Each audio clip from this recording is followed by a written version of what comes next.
Selamat malam, para sahabat setia kanal Kisah Senja yang saya hormati, senang bisa kembali menyapa Anda semua.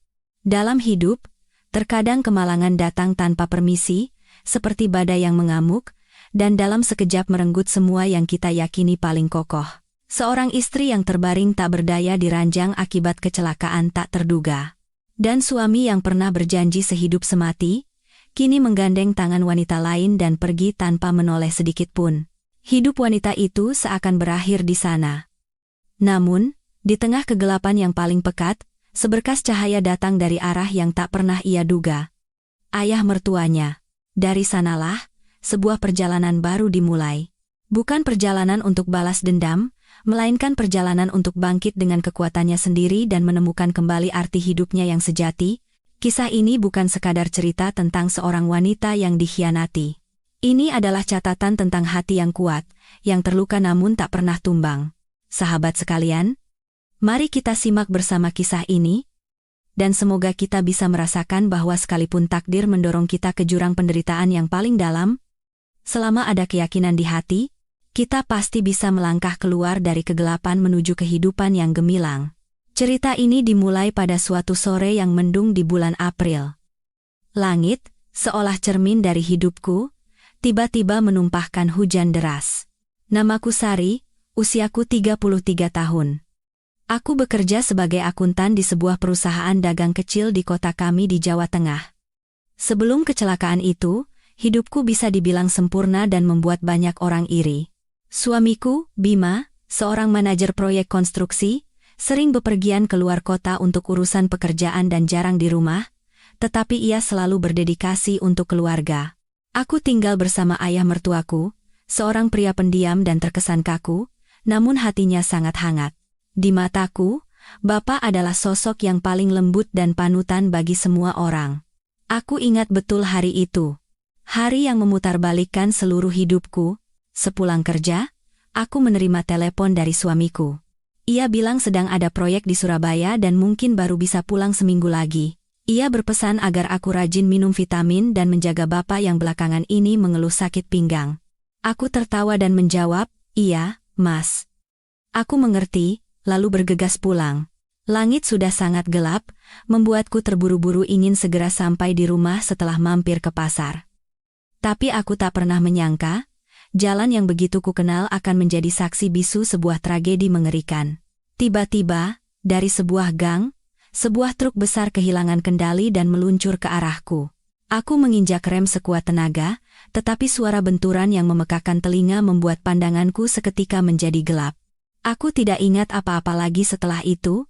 Ketika aku membuka mata di rumah sakit, cahaya lampu neon yang dingin dan bau karbol yang menyengat menyambutku. Dalam pandanganku yang kabur, aku melihat mata ayah mertuaku yang memerah. Beliau duduk di samping ranjangku, menggenggam tanganku erat-erat.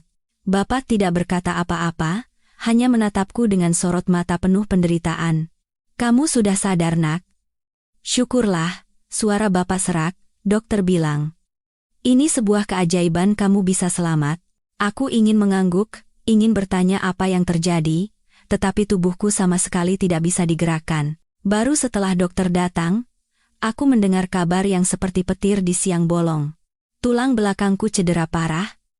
Aku harus berbaring tanpa bergerak setidaknya selama beberapa bulan, dan ada kemungkinan aku akan mengalami kelumpuhan permanen dari pinggang ke bawah. Aku membeku. Aku, yang dulu begitu mandiri, yang selalu merawat suami dan ayah mertuaku, kini menjadi beban yang tak bisa bergerak. Namun, yang lebih menyakitkan dari kabar buruk itu adalah kenyataan bahwa sudah 3 hari sejak aku sadar. Suamiku, Bima, tidak pernah sekalipun muncul. Bapak tidak pernah beranjak dari sisiku. Beliau menyeka wajahku, memijat tanganku, dan dengan hati-hati mengajakku bicara agar aku tidak patah semangat. Bapak pasti lelah, tetapi beliau tetap diam di sampingku. "Pak, Mas Bima di mana?" tanyaku. Bapak terdiam cukup lama, lalu mengucapkan kalimat yang lebih dingin dari pisau. Dia sedang ada urusan mendesak, jadi belum bisa datang. Aku mengangguk, tetapi kecemasan yang tak terkendali mulai merayap di hatiku. Urusan apa yang lebih penting daripada istri yang terbaring di antara hidup dan mati? Setelah itu, Aku terus menunggu suamiku, tetapi telepon Bima selalu hanya berdering tanpa diangkat. Tak ada satupun pesan singkat atau panggilan untuk menanyakan kabarku. Ayah mertuaku tidak menyalahkan putranya, juga tidak memberiku hiburan yang dangkal. Beliau hanya diam, merawatku seolah aku adalah putri kandungnya. Beliau mengupaskan buah untukku, menyuapiku bubur, dan rutin mengganti handuk kecil di tengkukku agar tidak timbul luka baring. Hatiku hancur, karena tubuhku yang rusak dan karena sikap dingin suamiku yang tiba-tiba, pria yang dulu berjanji akan menemaniku sampai akhir dunia. Suatu hari, saat Bapak sedang keluar sebentar, seorang perawat mendekatiku dan berbisik hati-hati. "Mbak Sari, maaf kalau saya lancang, tapi saya tidak tega melihat Mbak, suami Mbak, Mas Bima. Minggu lalu saya lihat dia di lobi rumah sakit, mesra sekali dengan seorang wanita muda." Mendengar itu, rasanya seperti ada yang memukul dadaku dengan keras. Aku tidak bertanya lebih lanjut. Tidak juga menangis. Aku hanya membalikkan badan menghadap dinding dan mengepalkan tanganku erat-erat. Aku sadar, ketidakhadirannya bukan karena pekerjaan. Malam itu, ketika Bapak kembali, beliau melihat mataku yang memerah. Tanpa berkata apa-apa, beliau menggenggam tanganku dan berkata, "Apapun kondisimu, Bapak akan selalu ada di sisimu. Kamu adalah menantu di rumah ini, putri Bapak. Jangan takut pada apapun." Untuk pertama kalinya dalam hidupku, aku menangis terseduh-seduh di hadapan ayah mertuaku, seperti anak kecil. Aku tidak tahu apa yang akan terjadi esok, tetapi sejak saat itu, aku berjanji pada diriku sendiri untuk tidak lagi menjadi wanita yang lemah. 2 minggu telah berlalu sejak kecelakaan itu. Aku terbaring di ranjang seperti sebatang kayu tak bernyawa, hanya mataku yang merekam setiap perubahan di sekelilingku. Ruang rumah sakit yang dingin, derit ranjang besi, langkah pelan para perawat, dan helaan napas dalam ayah mertuaku menjadi rutinitas harianku. Bapak yang pendiam kini menjadi satu-satunya teman bicaraku. Terkadang, beliau hanya duduk di samping ranjangku dan mendengarkan cerita-cerita aneh tentang mimpiku atau kenangan lama yang kuucapkan dengan susah payah. Beliau tidak pernah memotong atau menyela, hanya mendengarkan dalam diam, kokoh seperti benteng. Aku ingat suatu sore ketika hujan reda dan sinar matahari menembus jendela.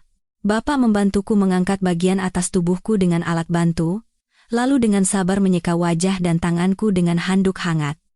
"Sari, jangan berpikir yang tidak-tidak. Meskipun tubuhmu tidak bisa bergerak, selama hatimu masih hidup, harapan itu selalu ada." Mendengar ucapan Bapak, aku menelan air mata dan menatap keluar jendela. Hatiku dipenuhi rasa pengkhianatan dan kesedihan. Keheningan suamiku yang menusuk jauh lebih menyakitkan daripada luka fisikku. Sejak mendengar cerita perawat tentang Bima bersama wanita asing itu, aku merasa terkurung dalam penjara tak terlihat. Rasa dikhianati, kehilangan, dan ketakutan bahwa aku tidak lagi dibutuhkan dalam hidupnya terus menghantuiku.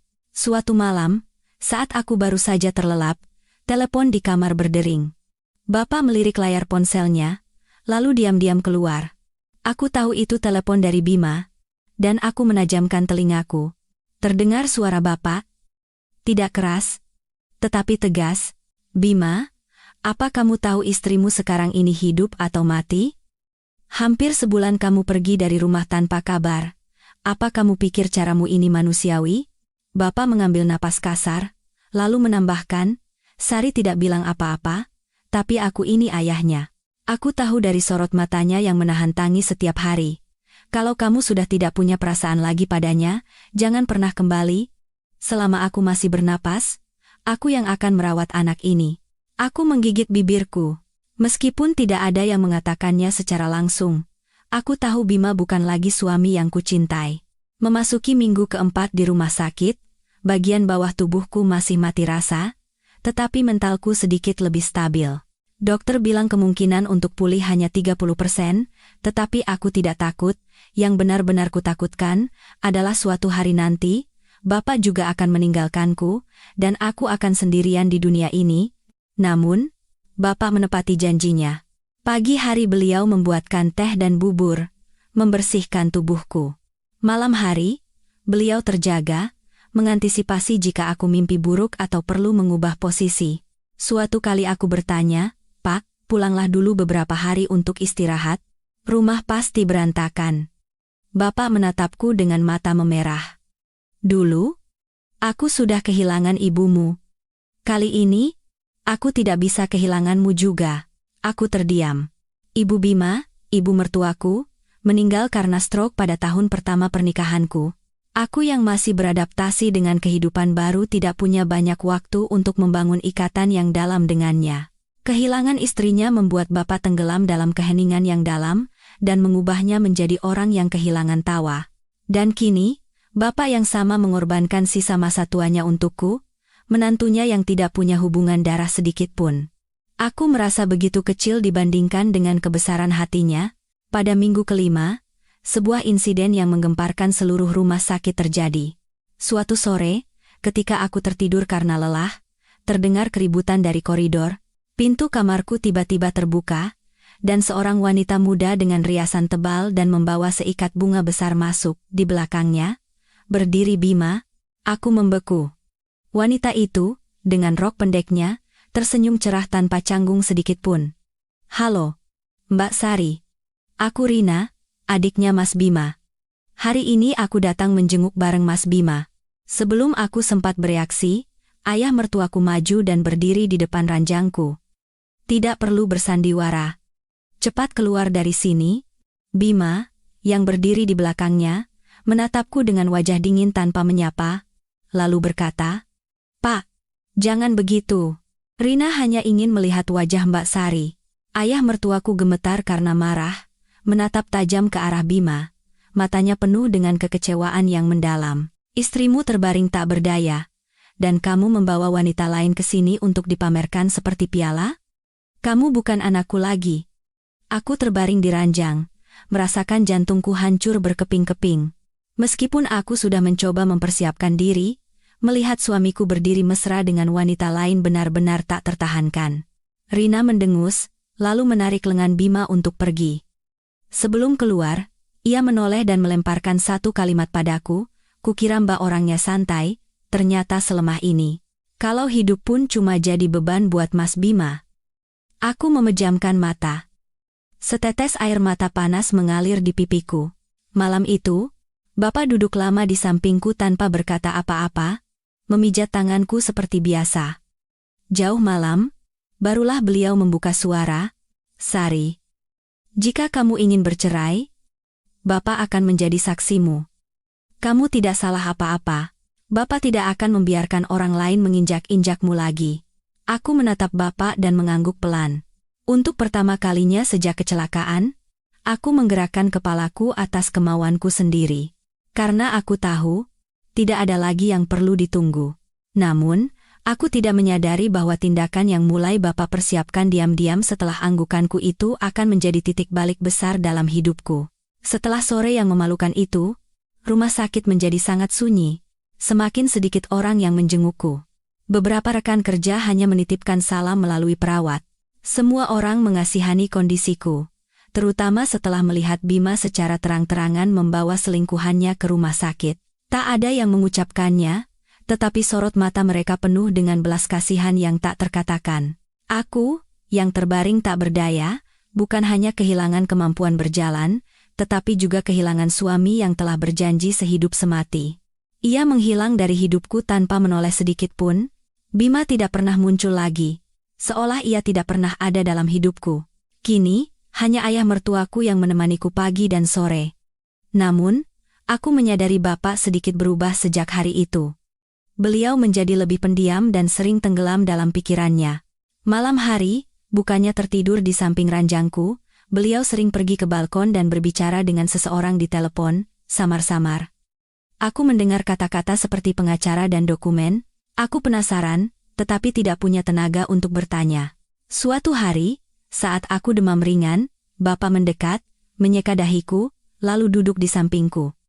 Dengan suara serak, beliau berkata, "Sari, pernahkah kamu berpikir untuk memulai hidup baru?" Aku menatapnya dengan pandangan sayu, tidak mengerti maksudnya. Bapak menatapku dengan iba. "Maksud Bapak? Kamu tidak bisa terus-terusan berbaring di sini menunggu orang yang tidak berharga itu. Bapak akan membawamu ke fasilitas pengobatan yang lebih baik. Di sini tidak ada masa depan. Aku tidak bisa menjawab. Setelah beberapa saat, aku berbisik lirih. Aku takut tidak bisa bangkit lagi. Pak, Bapak menggenggam tanganku erat dan berkata dengan tegas, selama ada harapan, hidup akan terus berjalan. Dan selama kita hidup, kita bisa mengubah segalanya. 3 hari kemudian, Bapak menemui dokter yang merawatku dan meminta semua rekam medis. Setelah itu, beliau pulang ke rumah dan mengunci diri seharian. Aku tidak tahu apa yang beliau lakukan, tetapi malam itu, ketika kembali ke rumah sakit, Bapak membawa sebuah map tebal.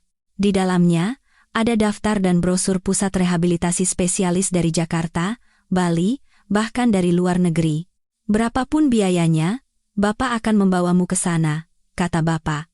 Bahkan jika harus menjual rumah ini, aku terkejut. Bapak adalah orang yang sangat hemat seumur hidupnya, dan rumah itu adalah segalanya baginya, dibangun dengan susah payah bersama almarhumah ibu mertuaku. Menjual rumah itu, aku mencoba mencegahnya. Pak, aku tidak pantas menerima ini. Aku hanya menantu. Bapak menggeleng. Kamu putriku. Setelah ibumu tiada, aku tidak punya keluarga. Selama beberapa tahun ini, kamu yang menyiapkan makananku, memberiku obat, tanpa pernah mengeluh sekalipun. Aku berutang padamu. Sekarang saatnya aku membayarnya. Aku menangis.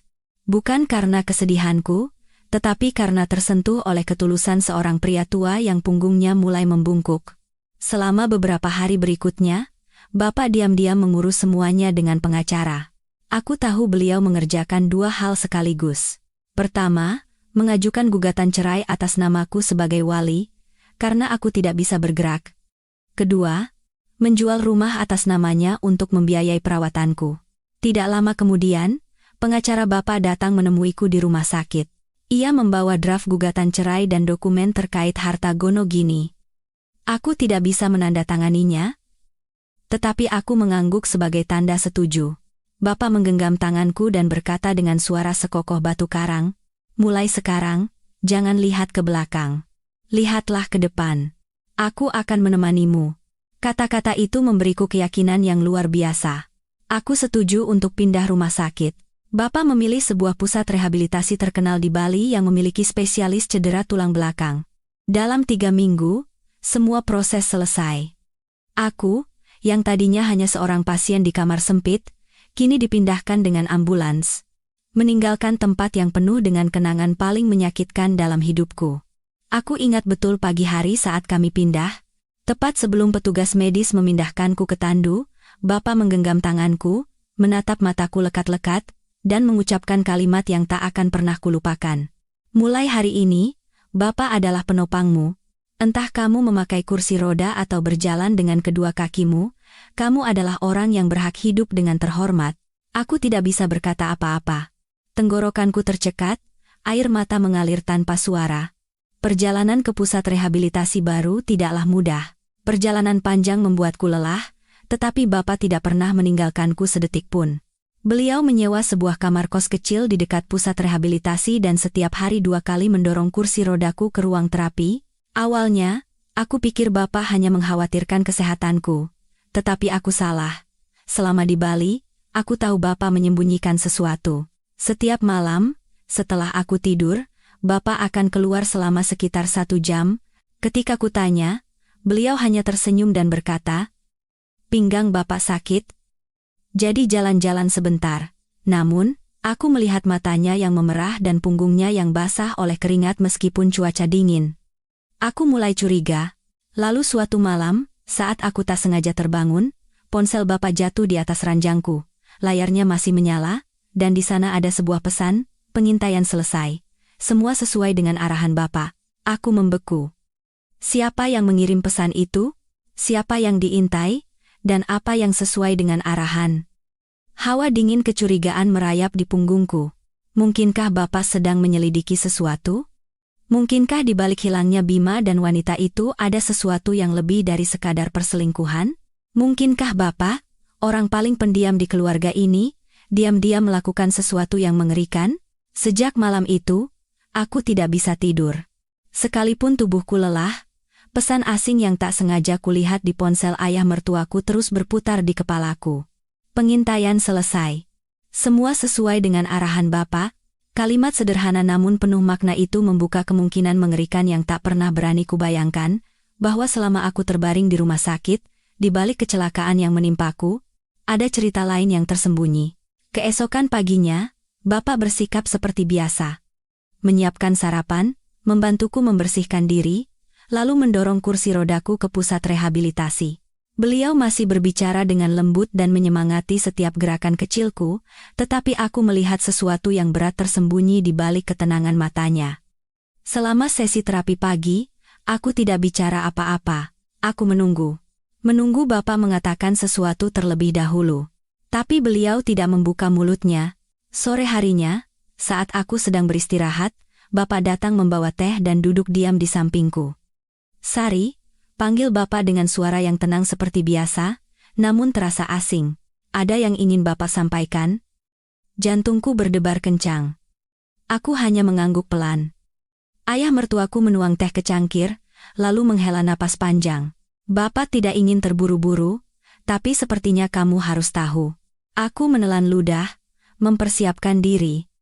Semua dugaan samar di kepalaku menjadi semakin jelas, seperti badai yang mendekat dari kejauhan. "Apa kamu ingat hari kecelakaan itu?" tanya Bapak. Aku mengangguk. Bagaimana bisa aku lupa? Garis batas yang membelah hidupku menjadi dua. Bapak berkata bahwa beliau menyewa seseorang untuk menyelidiki kembali kasus itu. Mataku membelalak. "Iya, Pak." "Kenapa?" "Dari awal sudah aneh," potong Bapak dengan tatapan tajam. "Kamu anak yang sangat hati-hati, dan jalan itu bukan jalan yang berbahaya, tapi kamu ditabrak truk di siang bolong. Tidak ada mobil lain, tidak ada rintangan. Tidak ada alasan truk itu kehilangan kendali." Aku tercengang. Awalnya Bapak pikir itu kelalaian sopir. Lanjut Bapak. Tapi setelah Bapak selidiki, sopir itu hanya ditahan beberapa hari lalu dibebaskan. Katanya remnya blong, padahal truk itu baru diservis seminggu sebelum kecelakaan. Napas aku sesak. Orang yang Bapak sewa sudah memeriksa catatan servis truk itu dan latar belakang sopirnya. Bapak menatapku lama, lalu berkata, "Dan dia menemukan bahwa sopir itu pernah punya hubungan bisnis dengan Bima di masa lalu. Rasanya seperti disiram air es di musim dingin." "Tidak mungkin Mas Bima melakukan itu," ucapku dengan susah payah. Bapak juga tidak percaya. Karena itu, setelah dia menghilang dari rumah sakit, Bapak terus menyuruh orang untuk mengawasinya. Bapak mengeluarkan setumpuk foto dari sakunya. Aku tidak ingin melihatnya, tapi aku harus. Foto-foto itu sangat jelas. Bima dan wanita itu, Rina, bukan sekadar adik yang akrab. Mereka tinggal bersama di sebuah apartemen di Jakarta. Bukan hanya itu, mereka juga menggunakan rekening bank bersama. Bapak mengeluarkan laporan transaksi bank dari balik foto-foto itu. Hanya 3 hari setelah aku kecelakaan, Bima mentransfer uang sebesar 300 juta rupiah ke rekening Rina. Bapak tidak tahu dari mana uang ini berasal. Tapi Bapak curiga, Bima yang menyewa orang untuk menyebabkan kecelakaan itu. Bukan untuk membunuhmu, tapi untuk membuatmu tidak bisa lagi hidup sebagai istri yang normal. Aku membeku. Segalanya berputar di depan mataku. Aku menggelengkan kepala, mencoba menyangkal, mencoba berpegang pada sisa kepercayaan yang ada. Tetapi foto-foto, dokumen, dan hari-hari dingin di rumah sakit tanpa seorang pun di sisiku, semuanya menuduh pria yang pernah kucintai. "Maafkan Bapak harus mengatakan ini," kata Bapak dengan suara bergetar. "Tapi Bapak tidak bisa membiarkanmu hidup dalam ilusi lebih lama lagi." Aku menutupi wajahku dan menangis. Kali ini, tangisan yang meledak, menumpahkan semua yang terpendam. Tangisan atas kekejaman suamiku, atas kepercayaan yang tercabik-cabik, dan kesedihan tanpa kata atas ayah mertuaku yang harus menanggung semua kebenaran pahit ini untukku. Beberapa hari kemudian, aku tidak banyak bicara. Aku hanya fokus pada rehabilitasi. Aku berjuang sekuat tenaga untuk bisa melakukan gerakan sekecil apapun. Kakiku memang belum bisa bergerak, tetapi aku mulai merasakan nyeri samar di otot pahaku. Sensasi itu menjadi cambuk bagiku. Aku ingin hidup. Aku ingin berdiri. Aku ingin menatap wajah orang-orang yang telah menginjak-injak hidupku dengan kepala tegak. Melihatku berlatih keras, Bapak ikut senang, tetapi beliau tidak menghentikan penyelidikannya.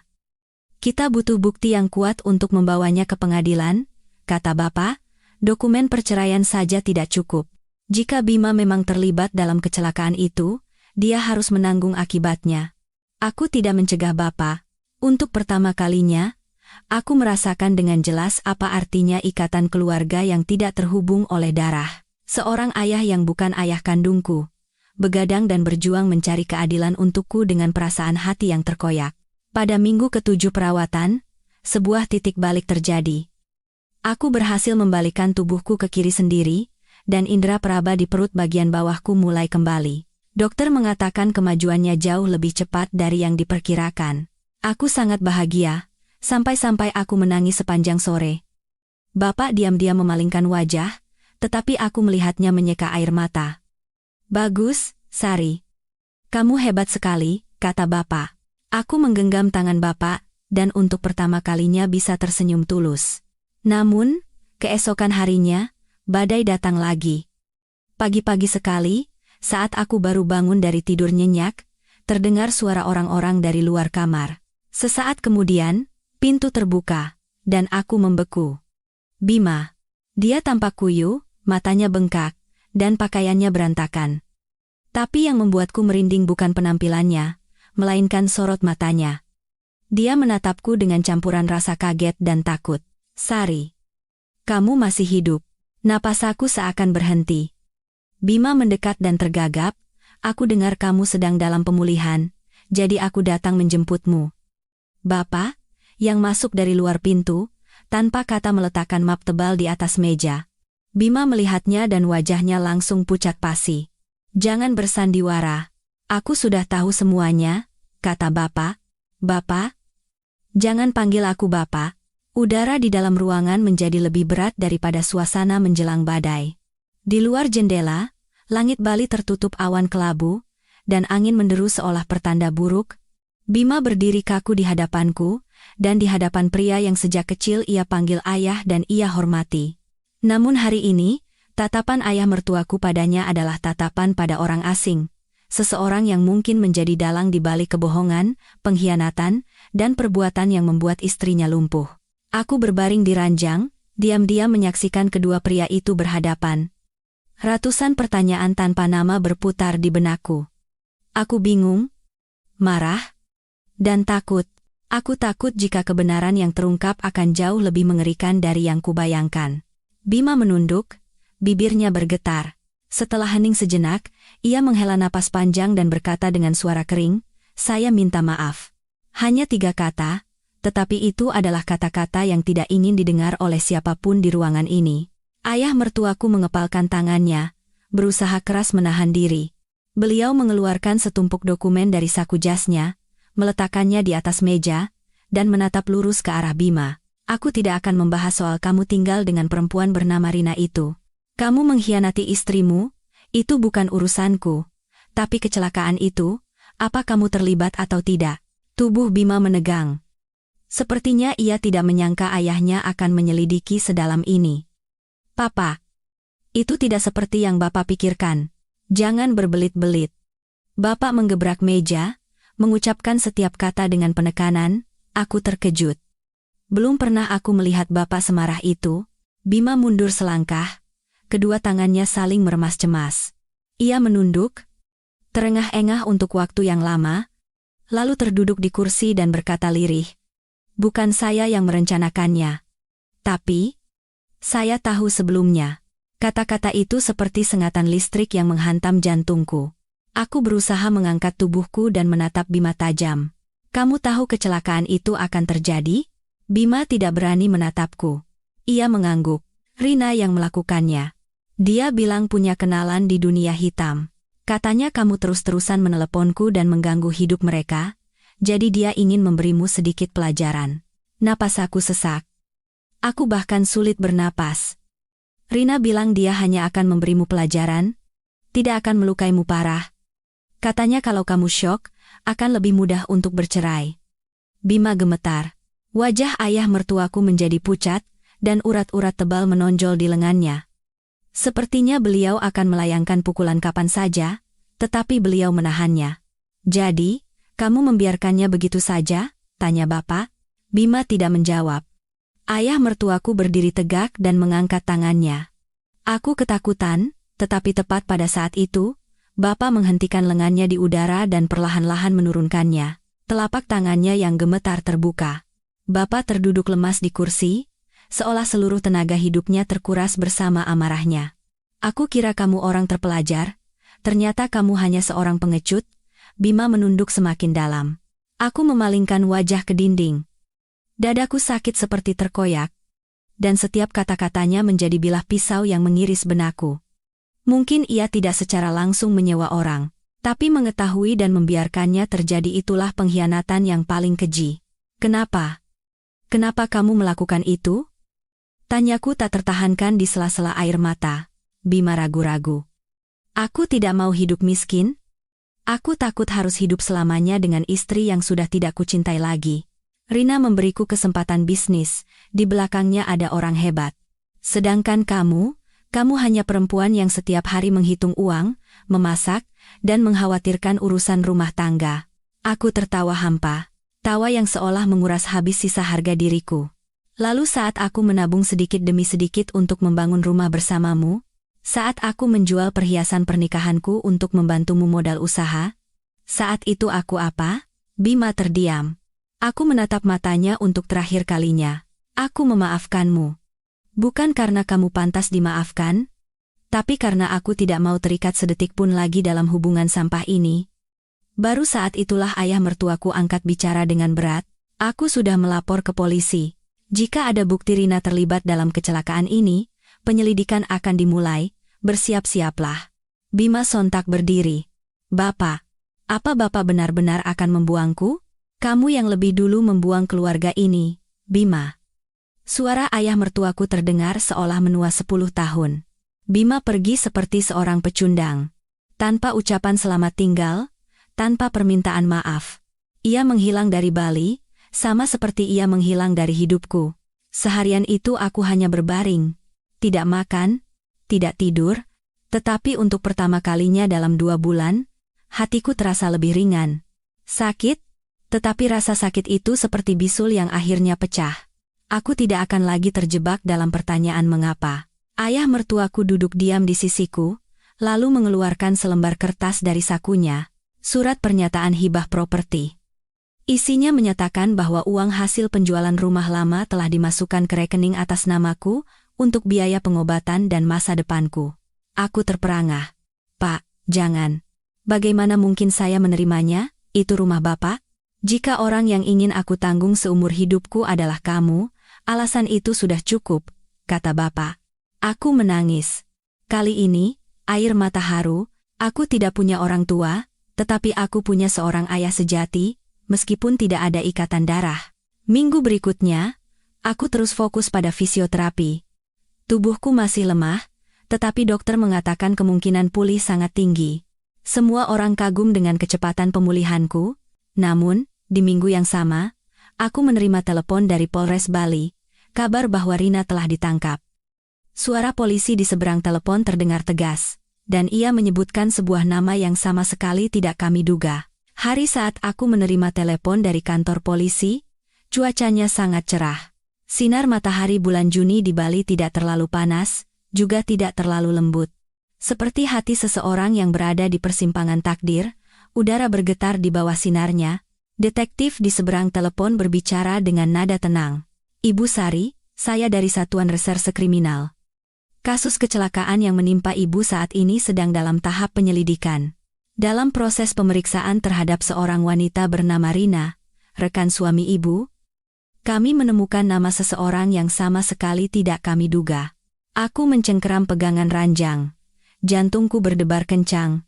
Ayah mertuaku, yang sedang mengupas apel, melihat wajahku berubah dan segera meletakkan pisaunya lalu mendekat. Aku berbisik seolah takut suaraku keluar. "Siapa? Siapa dalang di balik semua ini?" Detektif itu sejenak ragu, lalu perlahan berkata, "Kakak ipar Ibu Sari, Mita." Aku membeku. "Mita." Nama itu tidak pernah sekalipun terlintas dalam benakku.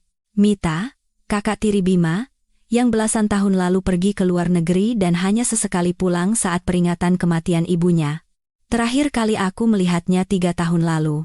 Saat datang untuk acara doa ibunya, ia tersenyum ramah dan memberiku hadiah, tapi hari ini, aku mengepalkan tanganku hingga kuku menusuk telapak tangan. Seluruh tubuhku terasa dingin. Ayah mertuaku, mendengar aku menggumamkan nama itu, wajahnya menegang, beliau terduduk lemas dan bergumam, "Tidak mungkin Mita.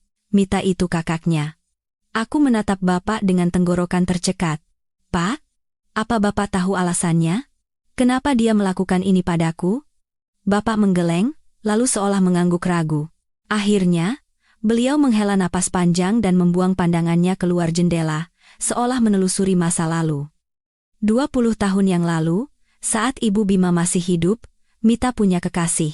Mereka sudah berjanji akan menikah, tetapi pertunangan itu batal karena sebuah rumor buruk. Rumor itu bukan berasal dari orang lain. Itu keluar dari mulut Ibu Bima, istriku. Aku terkejut.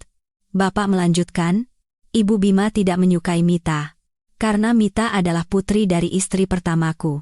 Dia selalu berpikir Mita datang ke rumah untuk mengincar harta, jadi dia bersikap sangat kejam. Lalu, ketika Mita akan menikah dengan pria dari keluarga baik-baik, Ibu Bima menyebarkan desas-desus palsu bahwa Mita pernah bekerja di klub malam.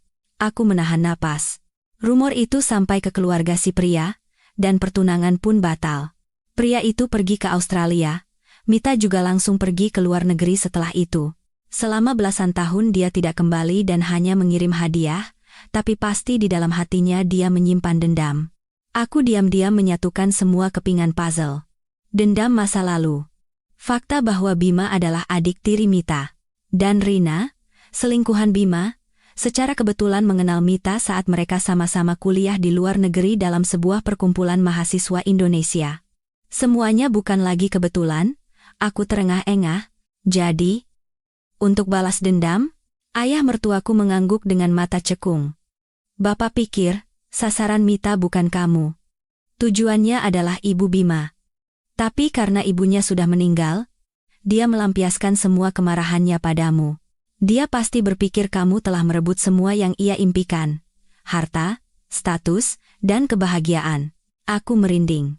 Aku tidak percaya seorang wanita yang menyimpan dendam selama hampir 20 tahun bisa menjadi begitu kejam, hingga tega menghancurkan hidup orang yang tidak bersalah demi balas dendam masa lalu. 2 hari kemudian, polisi memanggilku sebagai saksi. Aku belum bisa berjalan sendiri, tetapi berkat rehabilitasi yang rutin, aku sudah bisa duduk di kursi roda. Saat memasuki ruang pemeriksaan, di sana duduk Rina. Sosoknya yang angkuh saat datang ke rumah sakit sudah lenyap, wajahnya pucat dan kuyu. Ia menatapku dan berkata lemah dengan mata kosong, "Maafkan aku tidak menjawab." Penyidik menunjukkan berita acara pemeriksaan. Bab, Rina. Di sana tertulis dengan jelas, Mbak Mita berjanji akan memberiku 500 juta rupiah dan sebuah apartemen jika aku bisa mengatur sebuah kecelakaan kecil untuk Sari, katanya. Cukup buat Sari terluka sedikit agar Mas Bima bisa lebih mudah menceraikannya. Aku meminta tolong seorang teman yang bekerja sebagai sopir truk dan biasa melakukan pekerjaan seperti itu. Tapi aku tidak menyangka benturannya akan sekeras itu. Aku membuka halaman berikutnya. Transkrip rekaman telepon antara Rina dan Mita. Suara Mita terdengar dingin dan datar. Seolah sedang membeli sayur di pasar. Kalau dia mati lebih bagus. Ayahku berani-beraninya mengusirku dari rumah. Sekarang kita lihat saja apa ayah dan Bima masih bisa menatap wajahku. Aku tidak percaya. Sungguh tidak percaya. Wanita yang pernah tersenyum padaku, memanggilku adik ipar yang baik, dan memberiku hadiah selendang sutra, ternyata orang yang berkata kalau dia mati lebih bagus. Kini, di hatiku, rasa takut lebih besar daripada kemarahan. Rasa takut akan betapa kejamnya manusia karena kebencian, hingga bisa membunuh orang yang tidak bersalah. Saat keluar dari kantor polisi, hujan turun. Bapak diam-diam mendorong kursi rodaku. "Pak, apa Bapak tidak membencinya?" tanyaku. Bapak tidak langsung menjawab. Setelah beberapa saat, beliau berkata, "Benci. Tapi lebih dari itu, Hati Bapak sakit. Sakit karena sebagai ayah, aku gagal mendidik anakku hingga menjadi seperti itu. Aku terdiam, aku mengerti bahwa rasa sakit itu lebih dalam dari amarah. Sama seperti aku, yang tidak ingin lagi menangisi Bima. Aku hanya merasa kasihan. Kasihan pada pria yang pernah menjadi suamiku, yang membuangku demi mengejar kemewahan semu, dan kasihan pada Mita, yang bisa memiliki segalanya, tetapi memilih jalan balas dendam yang gelap. Minggu berikutnya, ayah mertuaku menerima pemberitahuan dari polisi.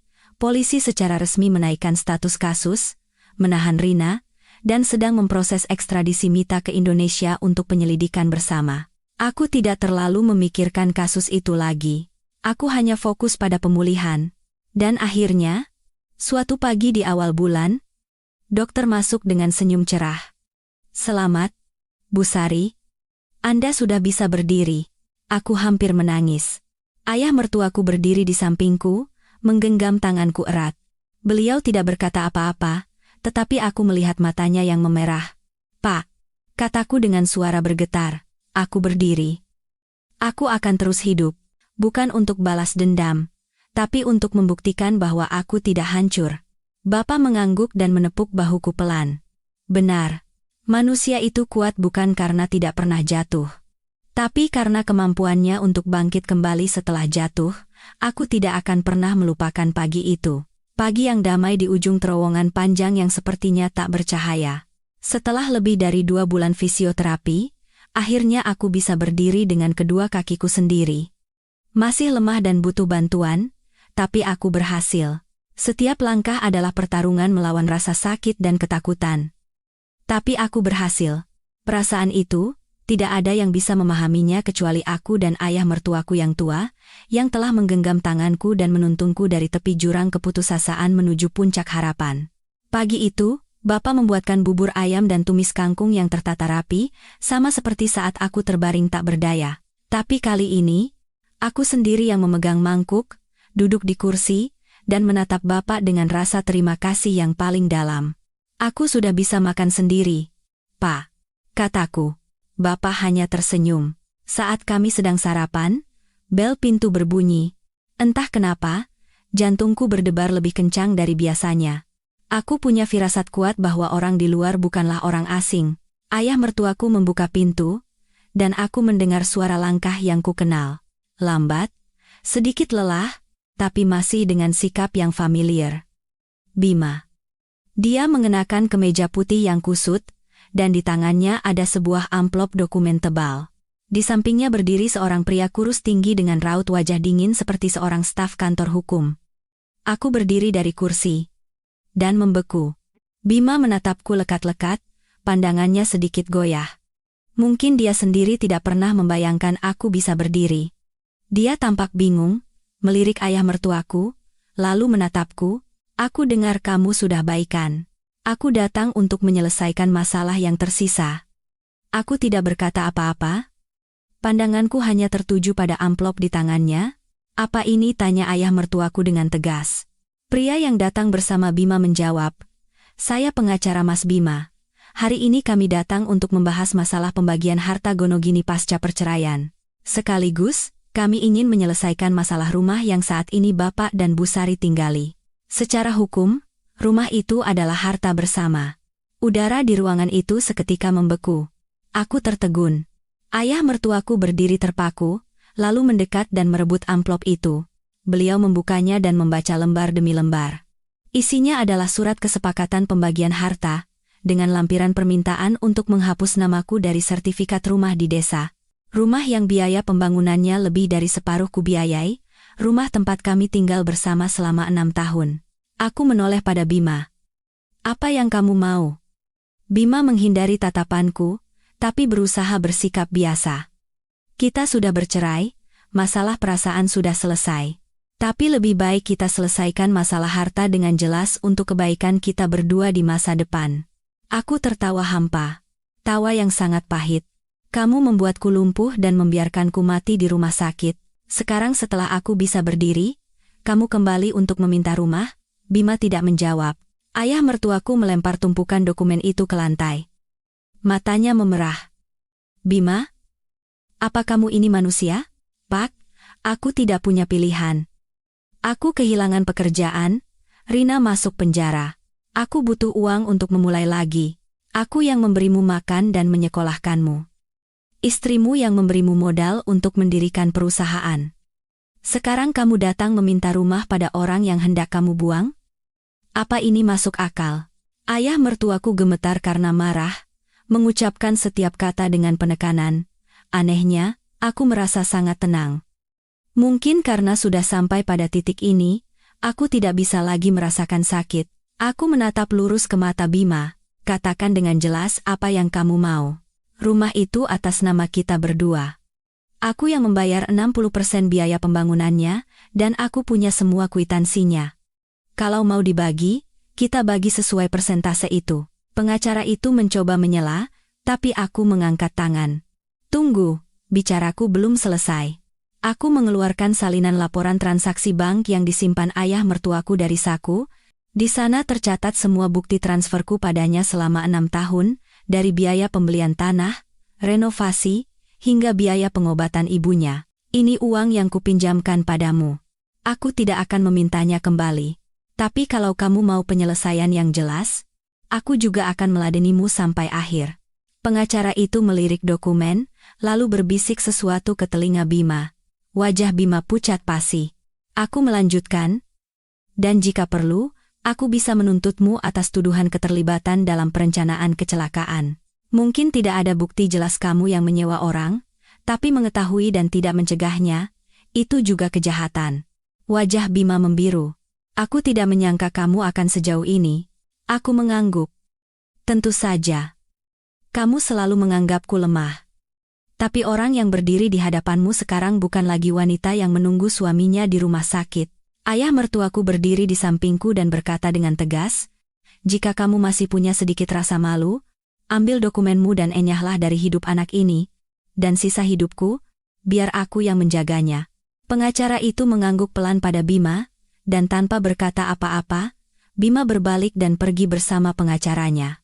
Begitu pintu tertutup, ayah mertuaku terduduk lemas di kursi, bahunya terkulai. Aku duduk di sampingnya dan menggenggam tangannya. Pak, jangan marah lagi. Aku baik-baik saja. Bapak menggeleng dan berkata dengan suara berat, Bapak tidak marah, hanya kasihan. Kasihan karena gagal mendidik anak itu menjadi manusia. Aku menatap ayah mertuaku, yang meskipun tidak memiliki hubungan darah, lebih menyayangiku daripada anak kandungnya. Pria yang di usianya yang senja, rela berdiri di depan hukum untuk melindungiku dari ketidakadilan dan pengkhianatan. Keesokan harinya, aku mendapat kabar dari polisi bahwa Bima telah mencabut gugatan pembagian hartanya dan tidak akan mengambil tindakan hukum apapun lagi. Mungkin karena takut catatan kecelakaan itu akan diungkit kembali, atau mungkin karena sadar bahwa semua pintu telah tertutup baginya. Aku tidak merasa senang. Aku hanya menghela napas panjang, aku tahu badai belum sepenuhnya berlalu, tapi setidaknya aku tidak lagi sendirian. Aku punya ayah mertuaku, kedua kakiku yang semakin pulih, jiwa yang tidak lagi rapuh, dan keyakinan bahwa pengkhianatan apapun tidak akan bisa meruntuhkan seorang wanita yang pernah mencintai dengan segenap hati dan terluka begitu dalam.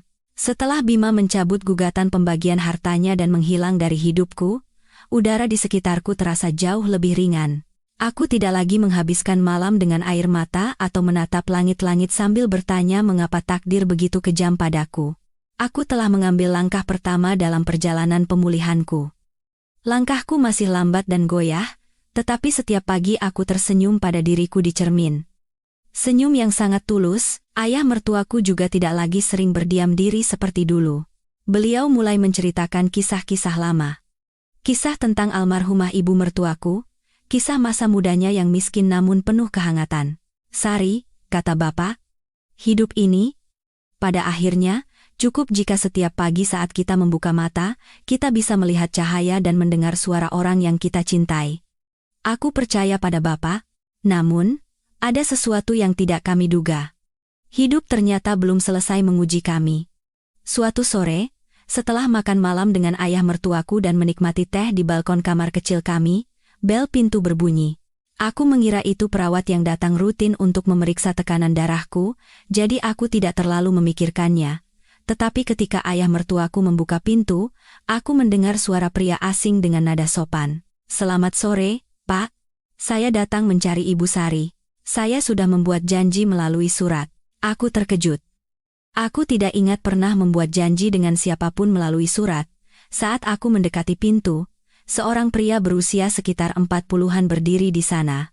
Tinggi, rapi, pakaiannya sederhana namun bersih. Wajahnya terpelajar dan berwibawa, tatapannya padaku sedikit aneh. Ada campuran rasa senang dan haru, sebuah emosi yang sulit diungkapkan. Aku mengerutkan kening dan bertanya hati-hati, "Maaf, Anda siapa?" Pria itu meletakkan tangan di dada dan membungkuk hormat. "Nama saya Wicaksono. Mungkin Ibu tidak ingat, tetapi beberapa tahun yang lalu, Ibu Sari menyelamatkan hidup saya." Aku bingung.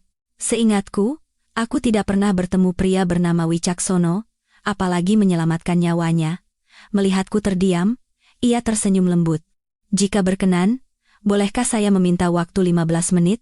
Saya ingin menceritakan kisah hari itu." Aku mengangguk dan mempersilakannya masuk. Ayah mertuaku menuangkan teh dengan tatapan waspada. Mungkin khawatir aku akan terlibat masalah lagi. Pak Wicaksono duduk dan perlahan mulai berbicara. 8 tahun yang lalu, saya mengalami kecelakaan lalu lintas di Tol Cipularang. Kecelakaan beruntun yang melibatkan 3 sepeda motor dan 1 mobil. Kaki saya terluka parah, dan saya pingsan di tengah jalan. Mobil-mobil lain ketakutan dan pergi begitu saja. Aku memperbaiki posisi dudukku. Cerita ini masih terdengar asing. Saat itu, seorang wanita muda menghentikan mobilnya, menutupi tubuh saya dengan jas hujannya, dan memanggil ambulans. Beliau bahkan mencari ponsel saya yang terlempar jauh dan menghubungi keluarga saya. Ia berhenti sejenak dan menatapku dengan mata penuh emosi. Wanita itu adalah Ibu Sari. Aku terdiam. Sepotong ingatan seolah menyentuh pundakku. Aku menggigit bibir dan tanpa sadar bergumam, "Apakah Anda yang terbaring di bawah jembatan layang? Kepala Anda berdarah dan kaki Anda patah?" Ia tersenyum dan mengangguk. Benar, saya ingat betul wajah Ibu Sari saat itu. Wajah penuh kekhawatiran, basah kuyup karena hujan sambil melindungi saya. Selama 8 tahun ini saya terus mencari Ibu. Satu-satunya petunjuk yang saya miliki adalah rekaman CCTV gerbang tol dan kesaksian keluarga saya. Lalu baru-baru ini, saya membaca artikel tentang kecelakaan Ibu dan proses pemulihan Ibu yang ajaib.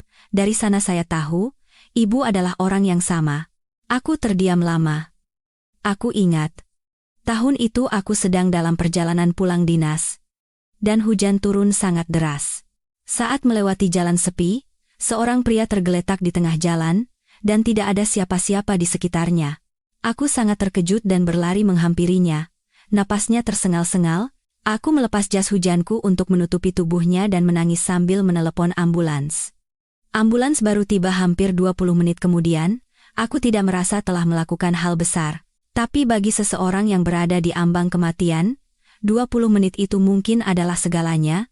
Dengan suara masih bergetar, aku menatapnya dan berkata, "Saya tidak menyangka Anda masih mengingat saya." Ia mengangguk. "Saya ingat. Dan saya tidak akan pernah melupakannya seumur hidup saya." Baru saat itulah ayah mertuaku bertanya dengan nada tegas, "Apakah Anda datang ke sini hanya untuk berterima kasih pada anak saya?" Pak Wicaksono menatap bapak dan perlahan berkata, "Selain berterima kasih, ada hal lain yang ingin saya sampaikan." Aku dan ayah mertuaku menatapnya, menunggu kelanjutan kalimatnya. Pak Wicaksono mengeluarkan sebuah map dari tasnya. "Saya mengelola sebuah pusat rehabilitasi untuk wanita yang mengalami trauma pasca kecelakaan. Sebuah fasilitas berkapasitas 50 tempat tidur di Lembang, Jawa Barat, yang menggabungkan terapi fisik dan psikologis." Mataku membelalak. Ia melanjutkan, "Kisah Ibu Sari memberikan inspirasi besar bagi saya dan staf kami. Kami ingin mengundang Ibu Sari menjadi duta kehormatan di pusat kami. Sekaligus, kami ingin meminta bantuan Ibu untuk membantu menstabilkan mental para pasien baru." Aku kehilangan kata-kata, bukan karena jabatan itu, tetapi karena tawaran yang begitu mendadak. "Saya? Duta kehormatan?" Pak Wicaksono mengangguk. "Tidak ada yang lebih pantas dari Ibu Sari, seseorang yang pernah terbaring putus asa, dikhianati, tetapi bangkit kembali dengan tekadnya sendiri. Ibu Sari adalah bukti nyata dari ungkapan wanita yang jatuh karena takdir, tetapi bangkit karena karakter. Tenggorokanku tercekat. Ayah mertuaku menatapku dengan sorot mata penuh haru. Aku tidak tahu harus berkata apa. Aku hanya berharap bisa berdiri kembali. Tetapi perjalanan itu ternyata menyentuh hati seseorang, dan bahkan membuka jalan yang sama sekali baru. Pak Wicaksono menambahkan, Ibu tidak perlu menjawab sekarang. Tapi kami percaya, kehadiran Ibu Sari akan menjadi obat mental yang paling kuat bagi para wanita yang kehilangan arah, seperti Ibu Sari di masa lalu. Aku menatap dokumen di depanku. Halaman baru, kesempatan untuk memulai lagi. Kesempatan bukan hanya untukku, tetapi juga untuk wanita lain. Dan pada saat itu, aku sadar, di akhir dari semua kehilangan, luka, dan pengkhianatan, aku masih punya alasan untuk hidup. Bukan sekadar hidup, tetapi hidup dengan penuh makna. Seminggu setelah bertemu Pak Wicaksono, aku secara resmi menerima peran sebagai mentor spiritual di Pusat Rehabilitasi Wanita di Lembang. Keputusan itu tidak mudah. Aku banyak ragu. Bukan karena takut untuk memulai kembali, tetapi karena masih banyak luka di hatiku yang belum sembuh. Namun, satu kalimat yang diucapkan ayah mertuaku dengan tenang menggerakkan hatiku. Kamu sudah berdiri, sekarang saatnya melangkah maju. Dulu kamu membutuhkan seseorang, sekarang ada orang-orang yang membutuhkanmu. Jadilah penopang bagi mereka. Perjalanan dari Bali ke Lembang membuatku banyak berpikir. Di luar jendela mobil, pegunungan hijau membentang tak berujung.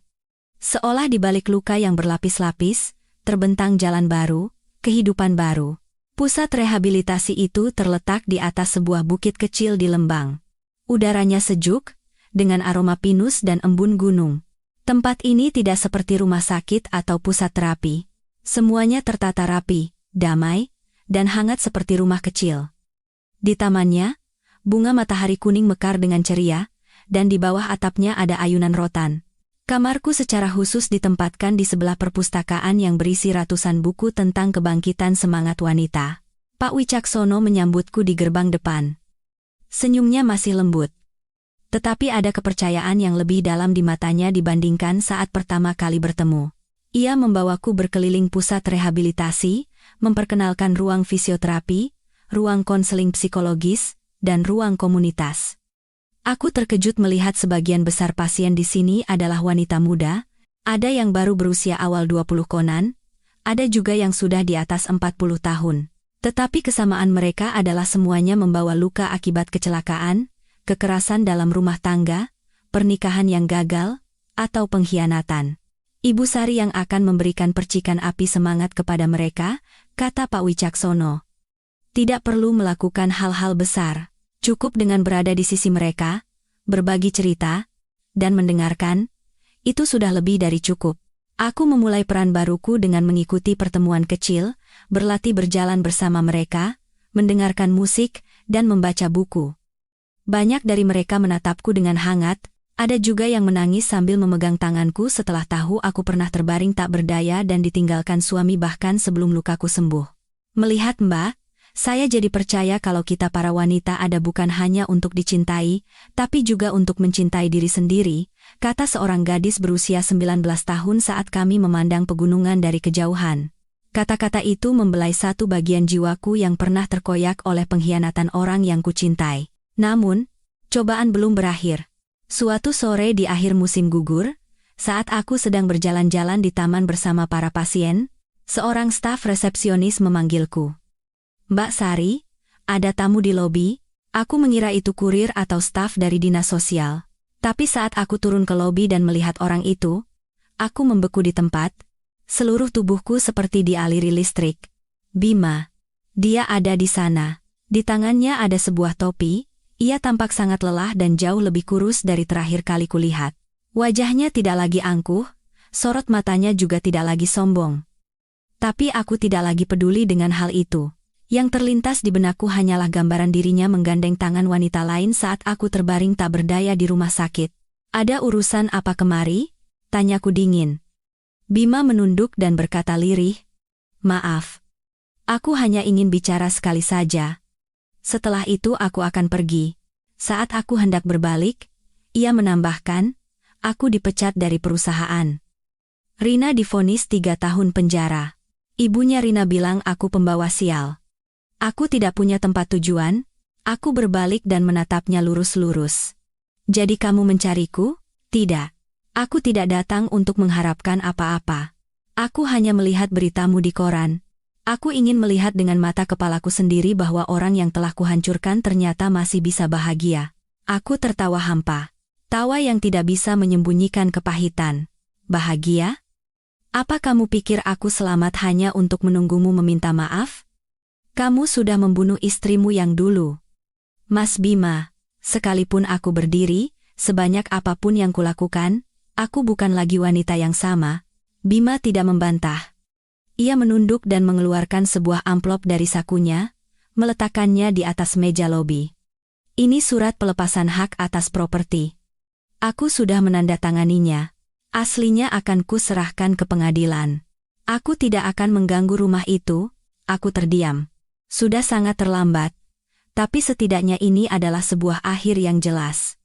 Bima berdiri, sorot matanya berat. Aku tidak akan minta dimaafkan. Hiduplah dengan baik, jangan sepertiku, yang baru sadar betapa berharganya apa yang kumiliki setelah semuanya hilang. Aku tidak berkata apa-apa. Bima membungkuk hormat dan pergi. Punggungnya yang kesepian menghilang di tengah kabut musim gugur. Aku menatapnya lama, bukan karena masih ada sisa perasaan, tetapi karena akhirnya rasa dendam di hatiku telah lenyap. Dia telah menggali kuburannya sendiri dalam pernikahannya, dan kini hanya menjadi bayangan dalam kenangan. Malam itu, aku duduk di dekat jendela bersama ayah mertuaku, minum teh. Aku menceritakan tentang kedatangan Bima.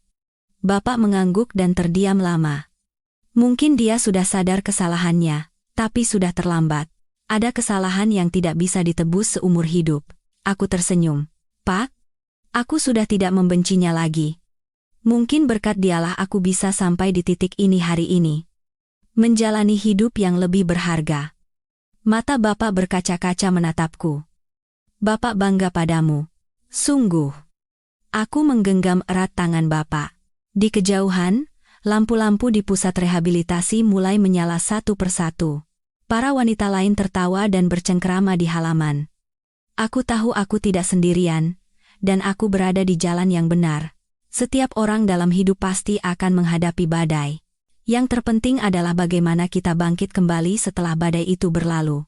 Itu adalah pagi di awal musim dingin, ketika kabut menyelimuti lembah dengan warna putih, saat aku sedang hati-hati memapa seorang pasien lansia menaiki tangga di taman rehabilitasi, seorang staf resepsionis mendekat.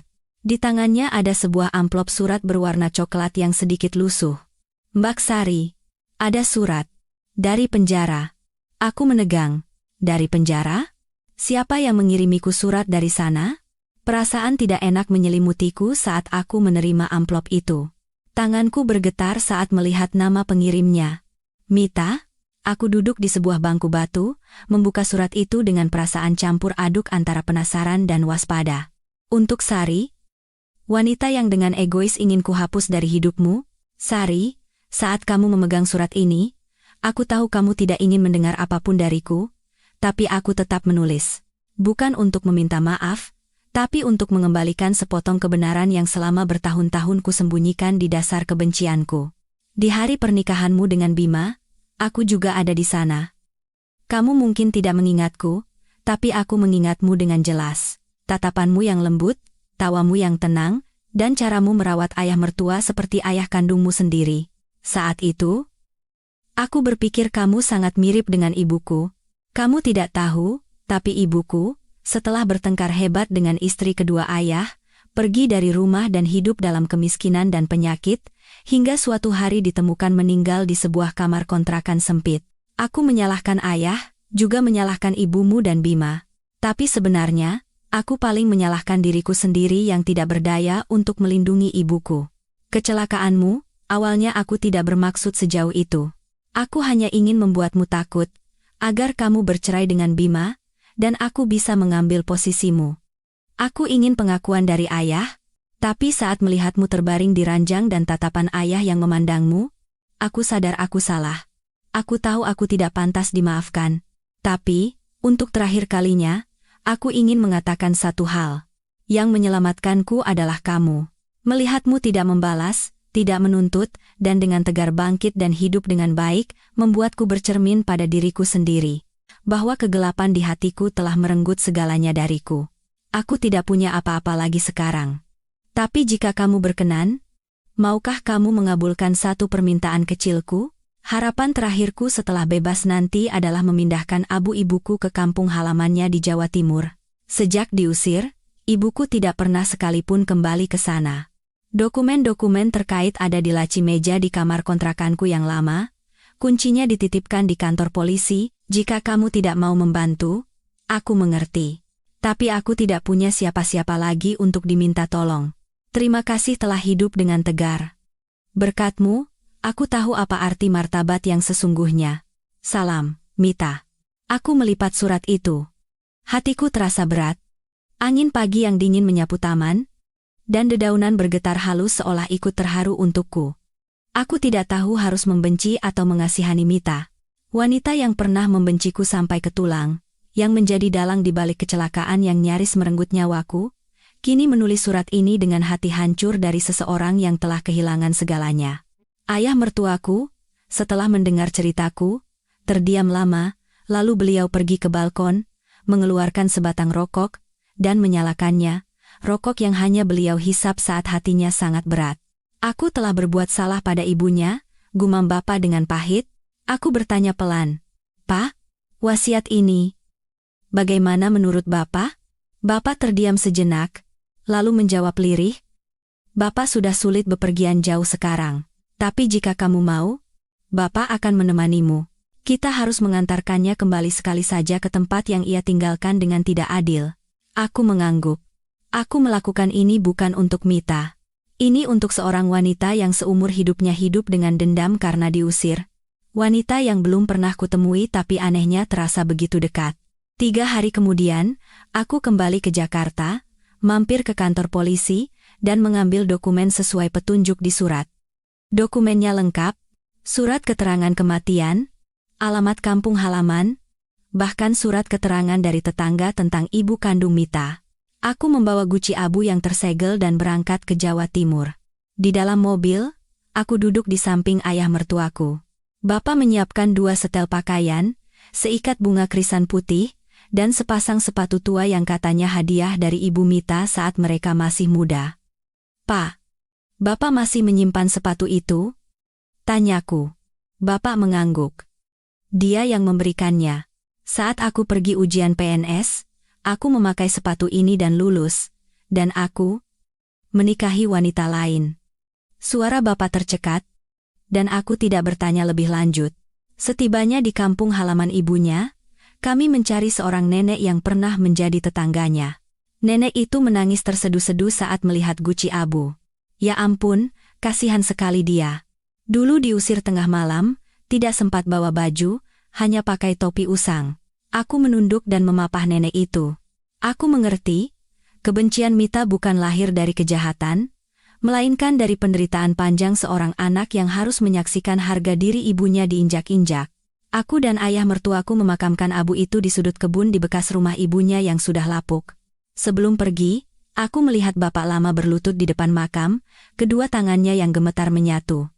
Maafkan aku. Aku tidak bisa menepati janji hari itu, tapi hari ini, aku datang bersamamu menantuku untuk mengantarmu. Beristirahatlah dengan tenang. Aku mendekat dan dengan lembut membantu Bapak berdiri. Kami tidak berkata apa-apa. Pohon-pohon tertunduk ditiup angin senja, seolah memberi hormat pada wanita yang setelah setengah abad berkelana, akhirnya kembali. Malam itu, aku membaca kembali surat Mita. Aku tidak menangis, hatiku tenang seperti air. Aku menulis secari kertas kecil dan mengirimkannya melalui pos ke penjara. Mbak Mita, ibumu telah kami makamkan di tempat semestinya, orang-orang di sana masih mengingatnya. Dan Mbak Mita, setelah bebas nanti, hiduplah seperti yang ibumu harapkan. Hidup yang bermartabat, damai, dan tidak lagi ada kebencian.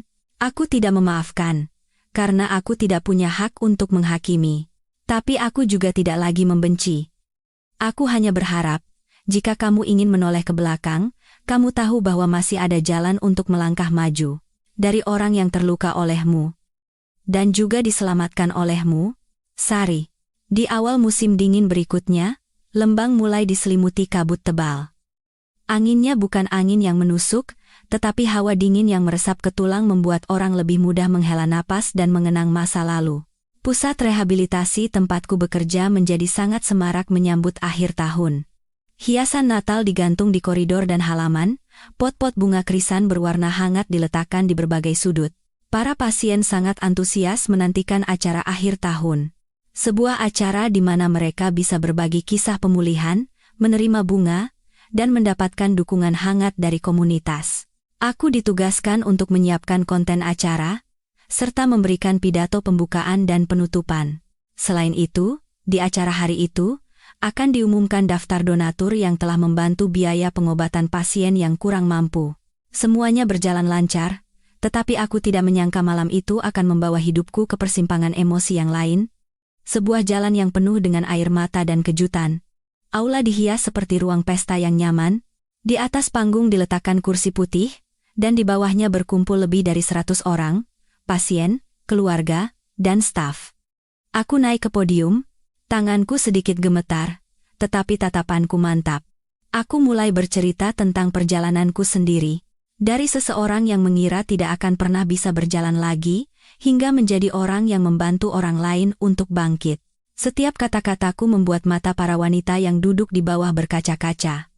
Saat aku selesai, tepuk tangan riuh membahana. Selanjutnya, Pak Wicaksono, Direktur Pusat, mulai mengumumkan daftar donatur tahun ini. Setiap kali nama dan jumlah donasi disebutkan, tepuk tangan terima kasih menggema. Lalu, saat Pak Wicaksono berhenti di depan satu nama, aku terkejut hingga nyaris berhenti bernapas.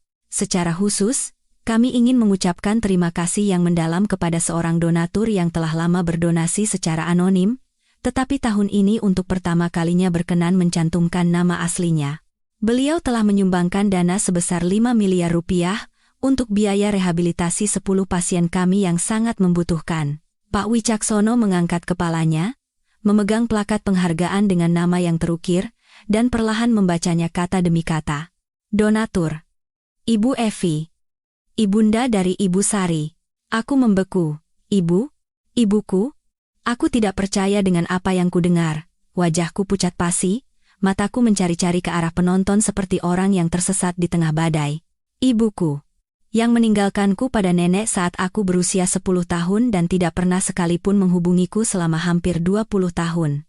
Di setiap formulir, aku selalu menulis tidak punya ibu. Bukan karena beliau meninggal, tetapi karena di dalam hatiku, nama itu sudah lama kuhapus. Aku berdiri terpaku di tengah panggung. Aku tidak merasakan apa-apa selain detak jantungku yang berdegup kencang. Di barisan belakang penonton, aku melihat seorang wanita berdiri diam. Rambutnya sudah memutih, wajahnya tirus, tetapi sorot mata itu tidak salah lagi. Sorot mata yang setiap hari kulihat di cermin. Beliau adalah ibuku. Aku tidak ingat bagaimana aku turun dari panggung, siapa yang menuntungku ke belakang aula. Yang kuingat hanyalah saat aku berdiri di hadapan wanita itu, semua kebisingan di sekitarku lenyap dalam keheningan. Sari. Panggil ibuku dengan suara bergetar. Aku menatapnya, berusaha menahan tangis. Selama bertahun-tahun aku berkata pada diriku sendiri, aku tidak butuh ibu seperti itu. Jika saat aku paling menderita dia tidak mencariku, tidak ada alasan baginya untuk muncul sekarang. Tapi saat mendengar namaku dipanggil dengan suara bergetar, hatiku melunak seperti air yang memancar setelah kemarau panjang. Ibu, masih hidup? Tanyaku tanpa sadar dengan suara tercekat. Ibuku mengangguk dengan mata basah. Tidak pernah mati. Hanya terlalu pengecut. Saat aku mundur selangkah, ibuku buru-buru memegang tanganku dan berkata dengan panik, Ibu tahu kamu membenci ibu. Tapi tidak pernah sekalipun ibu melupakanmu. Sari, dulu, setelah diusir oleh ayahmu, ibu mencoba mencarimu lagi, tapi nenek tidak pernah mengizinkan kita bertemu. Ibu mengirim surat, mengirim hadiah, tapi tidak pernah ada balasan. Aku memejamkan mata. Air mata mulai mengalir di pipiku. Kenangan masa kecilku menyeruak. Gambaran nenekku menyembunyikan surat di laci lemari. Gambaran nenekku yang tidak pernah mengatakan bahwa ibuku pernah datang. Aku pikir ibuku sudah punya keluarga baru dan membuangku, atau melupakanku karena miskin. Tapi sekarang aku sadar, kebenaran tidak pernah sesederhana itu. Ibuku menyodorkan selembar foto usang ke tanganku. Foto diriku saat berusia 6 tahun, memeluk boneka beruang di sebuah bangku taman. Di belakangnya, samar-samar terlihat seorang wanita menatapku dari kejauhan. Foto ini, saat kamu umur 8 tahun. Ibu yang memotretnya. Hari itu ibu mengamatimu pulang sekolah dari jauh, ibu tidak punya keberanian untuk mendekat. Aku menutupi wajahku dan menangis terseduh-seduh. Selama bertahun-tahun aku mendambakan satu kata penjelasan. Aku ingin mengerti mengapa aku dibuang. Dan hari ini, saat aku pikir hatiku telah tertutup untuknya, ia muncul kembali dengan cinta yang canggung, sunyi, dan sangat terlambat. Pak Wicaksono dan beberapa staf menyaksikan semuanya. Orang-orang diam-diam menyingkir, memberi kami ruang. Ibuku memelukku, suaranya bergetar seperti angin awal musim dingin. Maafkan ibu, maukah kamu memberi ibu satu kesempatan lagi untuk menjadi seorang ibu? Setidaknya untuk sisa hidup ibu. Aku tidak menjawab, tetapi aku tidak mendorongnya. Jauh di lubuk hatiku, aku tahu wanita ini, meskipun salah dan pernah menghilang dari hidupku, tetaplah ibuku. Dan pada akhirnya, aku hanyalah seorang anak yang menunggu uluran tangan di hari-hari terlemahku. Malam itu, ibuku menginap di pusat rehabilitasi. Beliau bilang ingin tinggal sebagai sukarelawan, membantu di dapur dan bersih-bersih. Aku tidak melarangnya. Aku ingin mengamati ibu kandungku yang telah hilang lebih dari separuh hidupku. Saat aku menceritakan ini pada ayah mertuaku, beliau terdiam lama, lalu berkata, setiap orang dalam hidup pasti pernah tersesat. Yang penting adalah tahu jalan kembali. Jika di hatimu masih ada sedikit getaran, bukalah pintu untuknya. Mungkin dengan membuka pintu untuk ibumu, kamu juga membuka pintu lain untuk dirimu sendiri. Aku mengangguk. Aku tahu hatiku sudah mulai melunak. Setelah malam acara akhir tahun yang mengharukan itu, ibuku secara resmi tinggal di pusat rehabilitasi sebagai sukarelawan. Beliau tidak lagi banyak bicara atau membela diri. Setiap pagi, beliau bangun lebih awal, membantu di dapur memasak bubur untuk para pasien, membersihkan lantai koridor, dan menjemur handuk serta selimut para lansia. Beliau bekerja dalam diam, seolah menebus tahun-tahun yang hilang. Aku mengamatinya dari jauh, menjaga jarak. Hatiku sudah melunak, tetapi luka masa lalu tidak semudah itu terhapus. Aku tumbuh dengan pertanyaan mengapa ibu membuangku, dan pertanyaan itu menghantuiku bahkan dalam mimpi. Sekarang ibuku kembali dan aku mendapatkan jawabannya. Tetapi butuh waktu bagi hatiku untuk belajar percaya lagi. Suatu hari, saat aku sedang menyapu daun-daun kering di taman, ibuku memanggilku. Sari, nanti malam ada waktu, ada tempat yang ingin ibu tunjukkan padamu. Aku terkejut, tapi mengangguk. Malam itu, saat kabut mulai menyelimuti perbukitan, ibuku membawaku dengan mobilnya. Beliau tidak mengatakan kemana kami pergi, hanya bilang dekat dan nanti juga akan tahu. Mobil berhenti di depan sebuah rumah mungil yang terletak di antara lembah. Tidak mewah, tetapi halamannya bersih, dan di bawah atapnya, bunga bugenvil ungu bergoyang ditiup angin. Ibuku turun dari mobil, membuka gerbang besi tua, dan menoleh padaku. Rumah ini ibu beli 2 tahun lalu. Dengan uang yang ibu kumpulkan selama hampir 10 tahun bekerja di luar negeri. Awalnya ibu mau ajak nenek tinggal di sini, tapi sebelum rumah ini jadi, nenek meninggal. Sejak itu, ibu tinggal di sini sendirian. Menunggu, suatu hari nanti kamu mau bertemu ibu. Aku membeku di ambang pintu. Selama ini, aku tidak tahu ibuku mengamatiku, menunggu kesempatan untuk kembali. Rumah kecil ini bukan sekadar tempat tinggal, melainkan sebuah permintaan maaf panjang yang dibangun dengan tangan ibuku yang tirus. Ibuku membawaku masuk, mendudukkanku di meja kayu di dapur kecil, dan menuangkan teh hangat. Ibu tidak ingin banyak bicara. Ibu hanya ingin kamu tahu, ibu kembali bukan untuk mengharapkan sesuatu atau untuk memberimu imbalan seperti pahlawan. Ibu kembali karena ibu tahu, waktu ibu tidak banyak lagi. Aku menegang, maksud ibu? Ibuku terdiam lama, lalu mengeluarkan rekam medis dari laci. Katanya sel kankernya sudah menyebar ke tulang. Dokter bilang, paling lama 6 bulan. Kalau beruntung, 1 tahun. Jantungku seperti diremas. Kalau begitu, kenapa tidak bilang dari awal? Tanyaku dengan suara tercekat. Ibu tidak mau kamu mengasihani ibu. Ibu hanya ingin, di sisa hari-hari ibu, melihatmu hidup dengan tegar.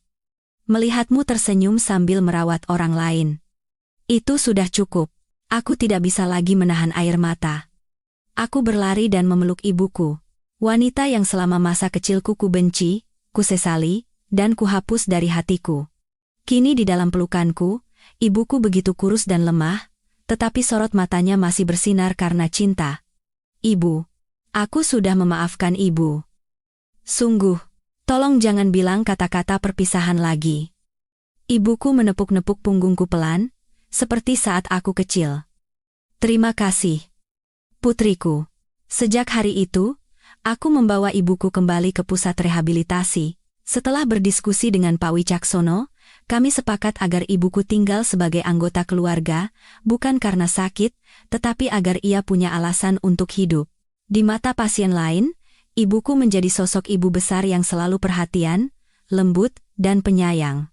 Ada pasien yang memanggilnya Mama Evi, ada yang menangis sambil memegang tangannya karena melihat ibunya sendiri dalam langkahnya yang pelan dan tangannya yang kasar. Aku menghabiskan waktu setiap hari di sisi ibuku. Bukan untuk merawat, tetapi untuk hidup bersama seolah tidak pernah terpisah. Aku mengajak ibuku jalan-jalan keliling Lembang dengan motor. Ibuku duduk di belakang, memeluk pinggangku hati-hati seolah takut aku sakit. Setiap kali aku bertanya, "Ibu tidak kedinginan?" Ibuku akan tertawa dan berkata, "Ada kamu." Jadi ibu sekarang orang paling hangat di dunia.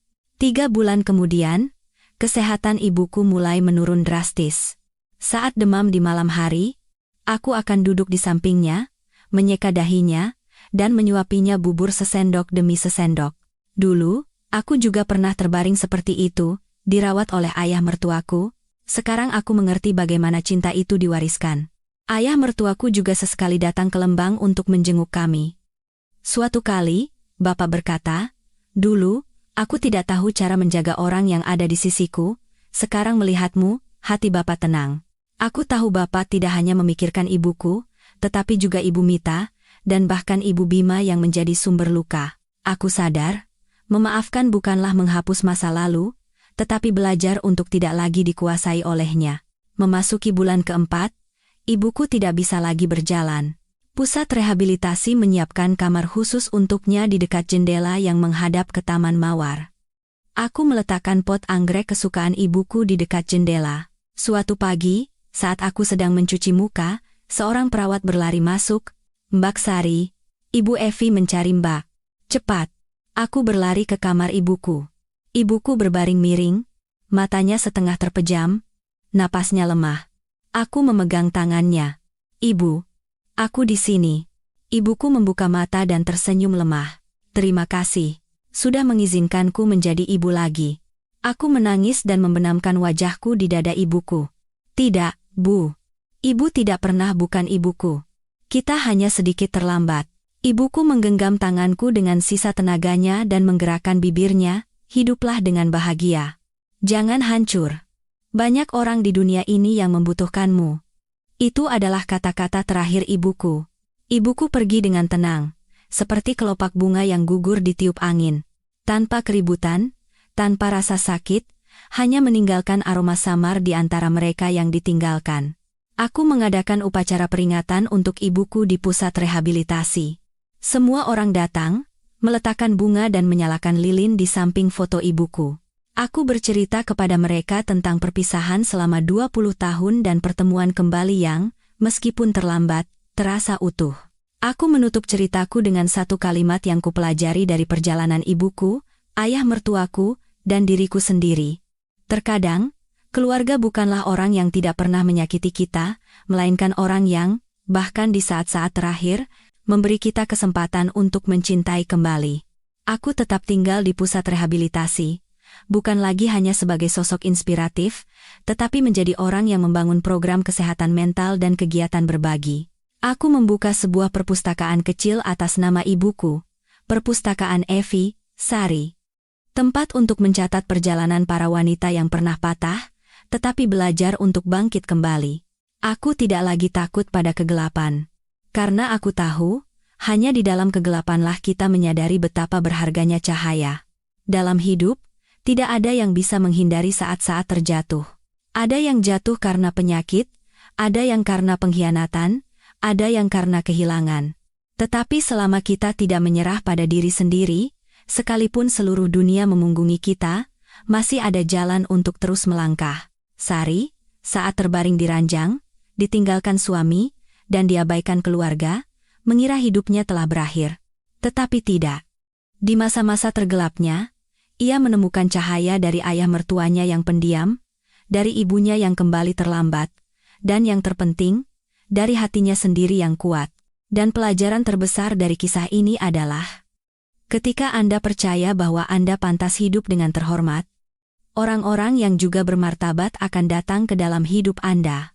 Kita tidak bisa menghindari luka dalam hidup. Tetapi pada akhirnya, yang membuat seseorang dihormati bukanlah karena ia tidak pernah jatuh, melainkan karena caranya bangkit kembali dengan kedua kakinya sendiri dan terus melangkah maju dengan hati yang lapang.